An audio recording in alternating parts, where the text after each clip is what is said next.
The woman slowly slipped down in her sleep. Below was an altitude of 10,000 meters. Falling down from there would mean being smashed to pieces. The startled woman tried to grab the rope, but she couldn't stop her falling body. Just as she closed her eyes and accepted the reality, the fall stopped. The hemp rope she was wearing saved her life, so she cried for help to the man in the basket. But the man didn't respond. However, misfortunes never come singly. The ice on the rope was melting because it was too slippery. The woman was also slowly sliding down. In order to survive, she swung her body and exerted all her strength. She kicked the basket with one foot, and then her body was violently bounced away.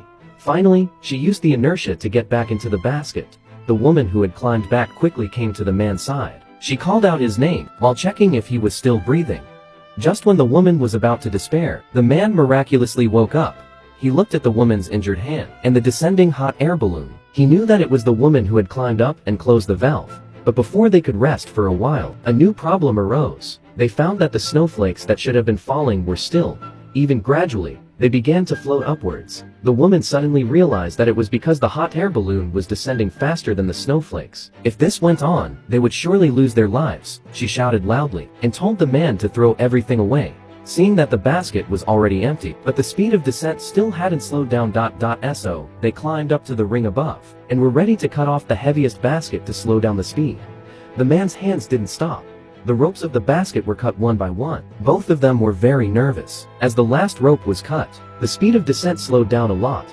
But the woman who had experienced it understood that the speed was still too fast. In order for the man to survive, she decided to sacrifice herself.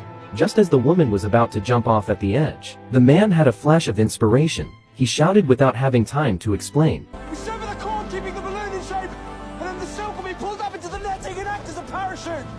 Without time to think, the man quickly cut the ropes. The hot air balloon really became a parachute, and began to descend slowly.